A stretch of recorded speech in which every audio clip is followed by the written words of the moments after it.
নমস্কার। আজকে আমরা ABTA higher secondary test paper 2023-2024 এসি 187 নম্বর পেজের যে এডুকেশনের প্রশ্নগুলো আছে তার মধ্যে এসিকিউ এমসিকিউ যেগুলো আছে আমরা সেই উত্তরগুলো করব। আপনাদের কাছে একান্ত অনুরোধ, ভিডিওটি লাইক করবেন, চ্যানেলটি সাবস্ক্রাইব করবেন, শেয়ার করবেন এবং আপনাদের কোনো মতামত থাকলে অবশ্যই আমাদের কমেন্ট বক্সে লিখে জানান। এই 187 পেজের এই প্রশ্নটি ছাড়া অন্যান্য যে প্রশ্নগুলো ছিল সেগুলো আমরা সলভ করে দিয়েছি, যার লিঙ্ক আপনারা ডেসক্রিপশন বক্সে পেয়ে যাবেন। আশা রাখছি আপনাদের ভিডিওগুলো ভালো লাগছে। তাহলে সময় নষ্ট না করে চলুন শুরু করছি আজকে এসি 187 পেজের এডুকেশন প্রশ্নগুলো। প্রথমে আমরা এমসিকিউ টাইপের প্রশ্নগুলো সলভ করছি, তারপর এসিকিউ করব। তা 1 নম্বর প্রশ্নটি কি আছে? 1 স্পিয়ারম্যানের মানসিক ক্ষমতার তত্ত্বটি কোন প্রাচীন মতবাদের অনুকরণে প্রতিষ্ঠিত? স্পিয়ারম্যানের মানসিক ক্ষমতার তত্ত্বটি কোন প্রাচীন মতবাদের অনুকরণে প্রতিষ্ঠিত? এখানে অপশন আছে অনেকগুলো, তার মধ্যে উত্তর হবে রাজতন্ত্রবাদ। বি নাম্বার উত্তরটি হবে রাজতন্ত্রবাদ। 2 নম্বর প্রশ্ন, আগ্রহ হলো ড্যাশ মনোযোগ। আগ্রহ হলো সুপ্ত মনোযোগ। উত্তর হবে বি। 3 নম্বর প্রশ্ন, গেস্টাল কথাটির অর্থ কি? গেস্টাল কথাটির অর্থ হচ্ছে অবয়ব। 4 নম্বর প্রশ্ন, প্যাভলভ চিকিৎসা বিজ্ঞান শাখায় কত সালে নোবেল পুরস্কার পান? 1904 খ্রিস্টাব্দে প্যাভলভ তিনি নোবেল পুরস্কার পান। 5 নম্বর প্রশ্ন, শ্রেণীর প্রসার বা ব্যবধানকে কি দ্বারা প্রকাশ করা হয়? এখানে হতো কি চিহ্ন দ্বারা প্রকাশ করা হয়, ইংরেজি কি চিহ্ন দ্বারা প্রকাশ করা হয়? শ্রেণীর প্রসার বা ব্যবধানের ইংরেজিটা হলো ইন্টারভেল। তা ইন্টারভেলের আই, ছোট হাতের আই ব্যবহার করা হয়। উত্তর হচ্ছে এ। নেক্সট 6 নম্বর প্রশ্ন, মিন বা গড়কে কয়টি ভাগে ভাগ করা যায়? 3টি ভাগে ভাগ করা যায়। উত্তর হচ্ছে বি নাম্বার। 7 নম্বর প্রশ্ন, ভারতীয় সংবিধানের কেন্দ্রীয় তালিকায় মোট বিষয় কতগুলো আছে? 99টি। উত্তর হচ্ছে বি নাম্বার। 8 নম্বর প্রশ্ন, বর্তমান ভারতীয় সংবিধানে তপশিলের সংখ্যা কতগুলো? শিডিউলের সংখ্যা কতগুলো? বর্তমানে 12টি শিডিউল আছে। উত্তর হচ্ছে ডি নাম্বার, 12টি শিডিউল বা তপশিল। 9 নম্বর প্রশ্ন, বিশ্ববিদ্যালয় শিক্ষা কমিশনের সুপারিশের সংখ্যা কতগুলো ছিল? বি নাম্বার উত্তর 207টি, 207। 10 নম্বর প্রশ্ন, national council for rural higher education কবে গঠিত হয়? 1956 সালে। উত্তর হচ্ছে এ নাম্বার, 1956 সালে national council for rural higher education গঠিত হয়। 11 নম্বর প্রশ্ন, মাল্টিপারপাস বিদ্যালয় গঠনের সুপারিশ কোথায় আমরা পেয়েছি? বি নাম্বার, মুদালিয়া কমিশনে পেয়েছি। 12 নম্বর প্রশ্ন, কোঠারি কমিশনে বিদেশি শিক্ষাবিদ বা সদস্য সংখ্যা কতজন ছিল? উত্তর হবে বি, 7 জন। 13 নম্বর প্রশ্ন, বি কোর্স হলো বৃত্তিমুখী শিক্ষার কোর্স। উত্তর হবে সি নাম্বার, বৃত্তিমুখী শিক্ষার কোর্স। 14 নম্বর প্রশ্ন, আইটিআই এর সম্পূর্ণ নাম কি?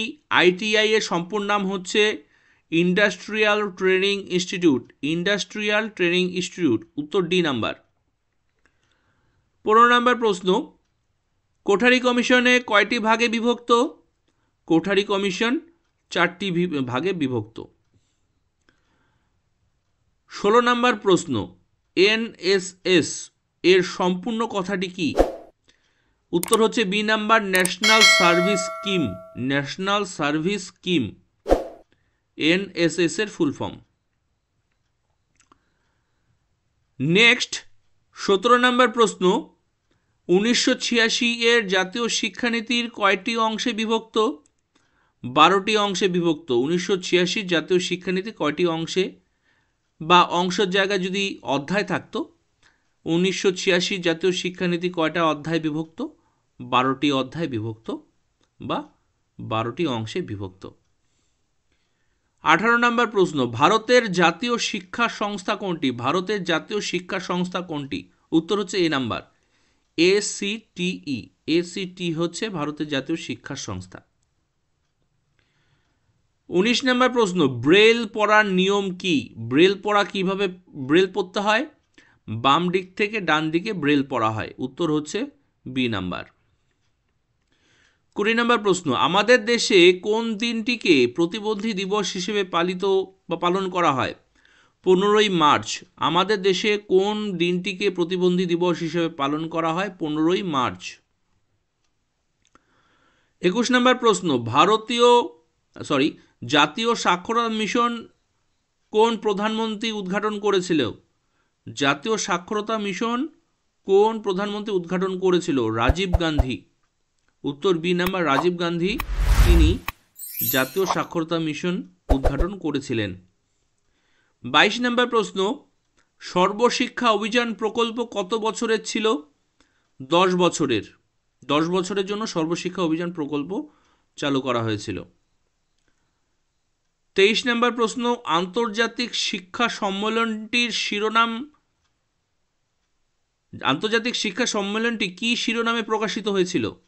উত্তর হচ্ছে A number, learning the treasure within.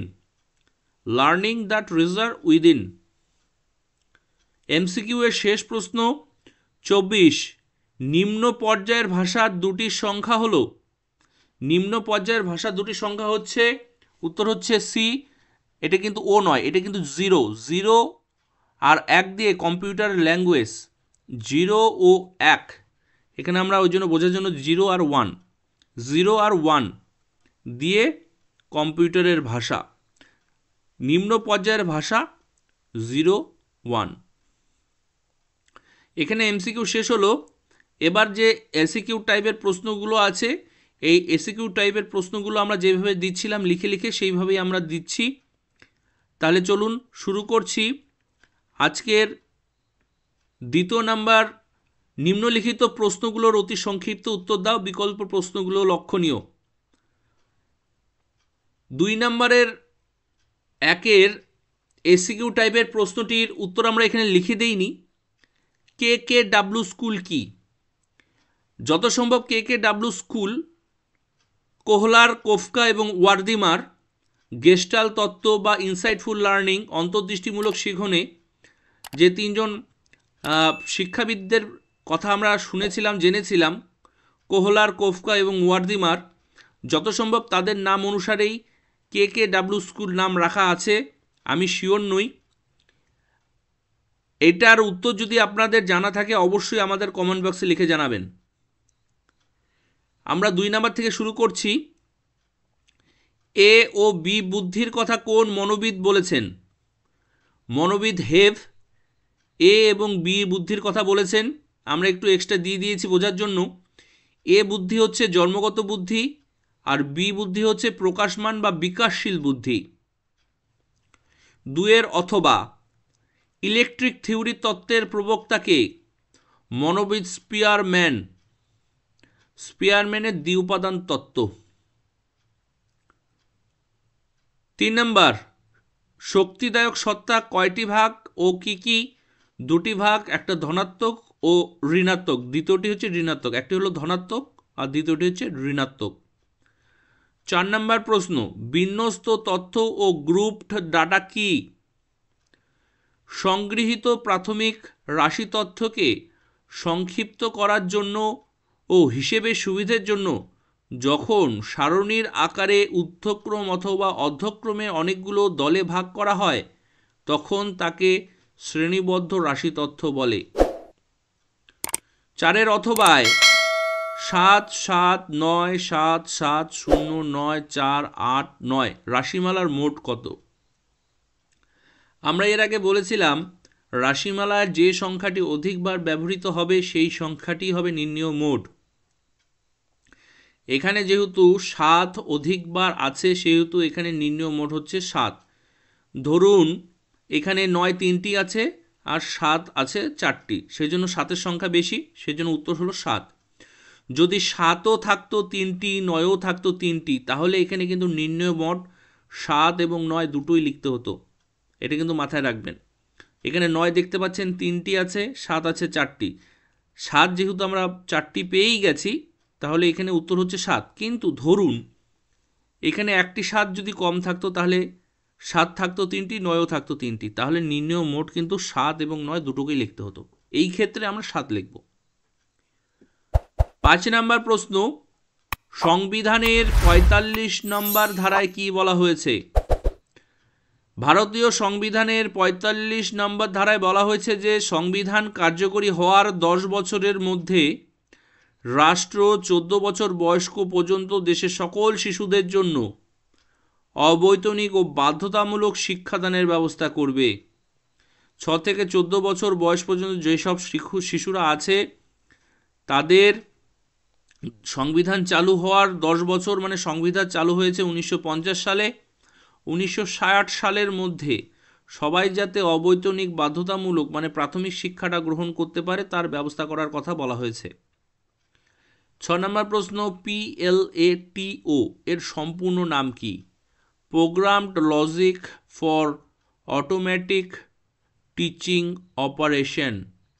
আপনারা বানানগুলো কিন্তু ভালো মতো লিখবেন। আর একটা জিনিস বলে রাখি, আপনাদের যদি ইংরেজিতে লিখতে অসুবিধা হয়, আপনারা এই ইংরেজি উচ্চারণ দিয়ে বাংলা ভাবের কিন্তু লিখতে পারেন, কিন্তু বাংলাটাও কিন্তু সঠিকভাবে লিখতে হবে।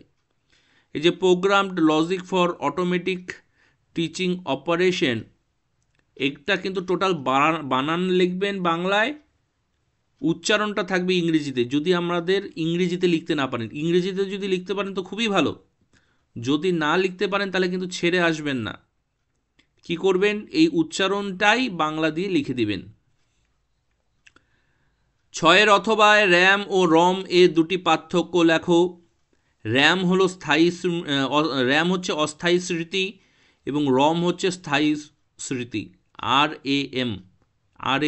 RAM র্যাম হচ্ছে অস্থায়ী স্মৃতি, আর ROM হলো স্থায়ী স্মৃতি। আমরা যে মোবাইলে ফটো ভিডিও সেভ করি, গান সেভ করি, সেটা কিন্তু রমের মধ্যে সেভ করি। আর মোবাইলটা চালুর জন্য র্যাম ব্যবহার হয়। আর 2 নম্বর পার্থক্য, বিদ্যুৎ সংযোগ বন্ধ হলে র্যামের সব তথ্য মুছে যায়, কিন্তু বিদ্যুৎ সংযোগ বন্ধ হলেও রমের সব তথ্য অক্ষুণ্ণ থাকে বা মুছে যায় না। 7 নম্বর প্রশ্ন, স্বামী বিবেকানন্দের মতে শিক্ষার সংজ্ঞা দাও। বিবেকানন্দ শিক্ষার সংজ্ঞা দিতে গিয়ে বলেছেন, education is the manifestation of the perfection already in man. Education is the manifestation of the perfection already in man. অর্থাৎ ব্যক্তি মানুষের মধ্যে অবস্থিত মহত্বের প্রকাশই হলো শিক্ষা। আপনারা যদি শুধু এতটুকু লিখুন তাহলেও হবে, আমি একটু বেশি দিয়ে দিয়েছি। Education is the manifestation of the perfection already in man. ব্যক্তি মানুষের মধ্যে অবস্থিত মহত্বের প্রকাশই হলো শিক্ষা। 7 অথবা 1972 খ্রিস্টাব্দে ইউনেস্কো থেকে প্রকাশিত কোন পুস্তিকায় শিক্ষার উদ্দেশ্য হিসেবে মানুষ হওয়ার শিক্ষার উপর বিশেষ গুরুত্ব দেওয়া হয়েছে? তাহলে উত্তর হচ্ছে learning to B the world of education today and tomorrow. Learning to B the world of education today and tomorrow. 8 নম্বর প্রশ্ন, ব্যবহারিক সাক্ষরতা কাকে বলে? ব্যবহারিক সাক্ষরতা, সাক্ষরতা এই কথাটির মধ্যে উন্নয়নকে সীমাবদ্ধ না রেখে যদি ব্যবহারিক দিকটির উপর গুরুত্ব দেওয়া হয়, যার ফলে ব্যক্তির সামাজিক, রাজনৈতিক, অর্থনৈতিক উন্নয়ন সম্ভব হয়, তাকে ব্যবহারিক সাক্ষরতা বা ফাংশনাল লিটারেসি বলে। 8 অথবা 3Rs কি? পঠন, লিখন এবং গণিত, reading, writing, arithmetic. 9 number, talking book, এটি কোন ধরনের শিক্ষার্থীদের শিক্ষাদানের ক্ষেত্রে ব্যবহৃত হয়? দৃষ্টিহীন শিক্ষার্থীদের জন্য।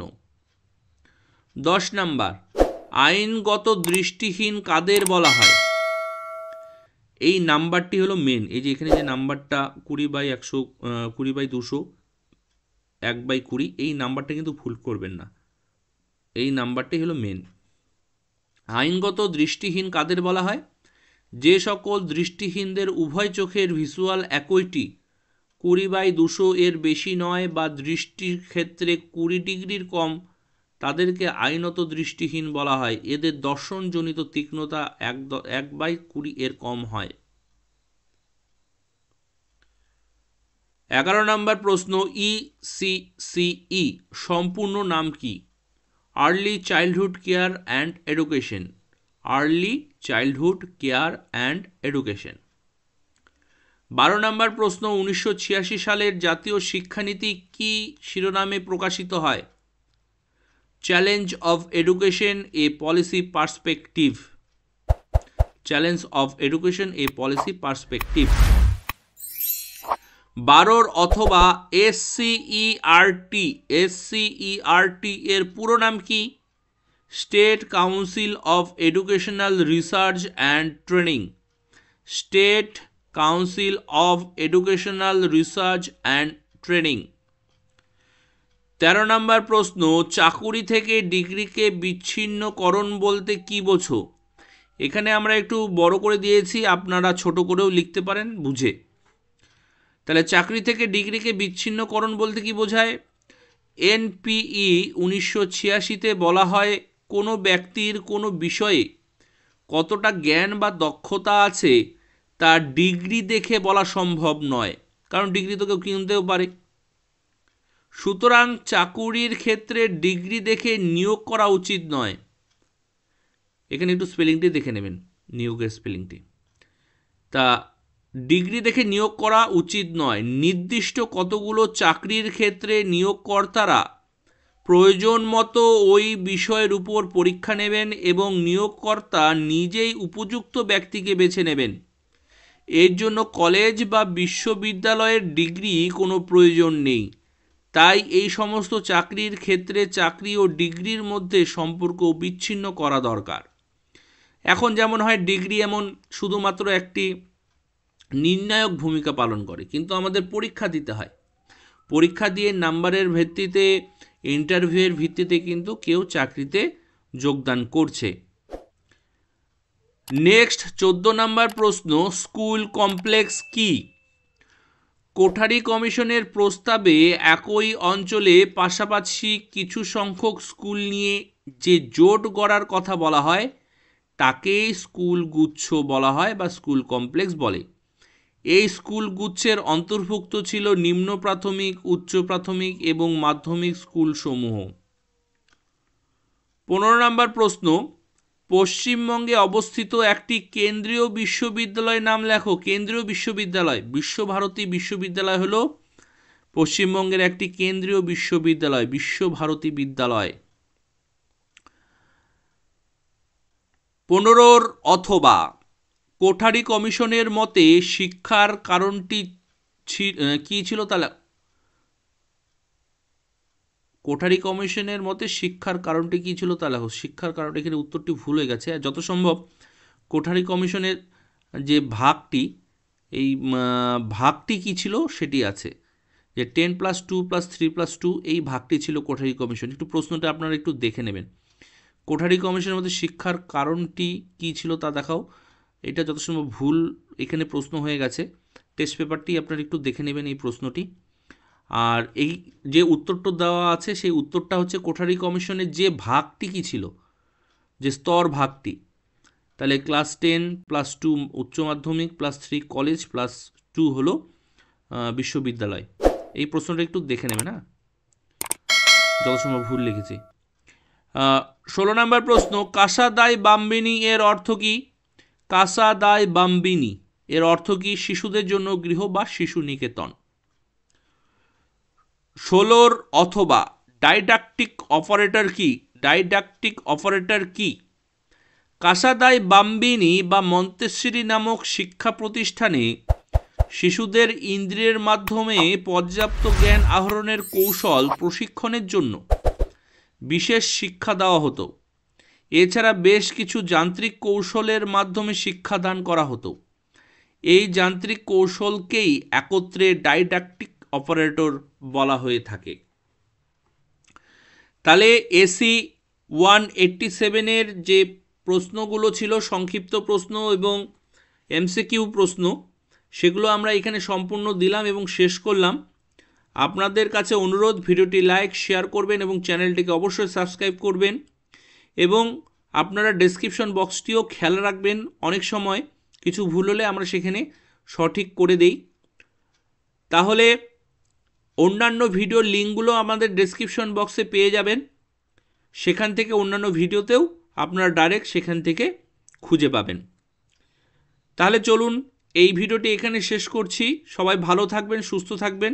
সবাইকে অগ্রিম অসংখ্য অসংখ্য ধন্যবাদ।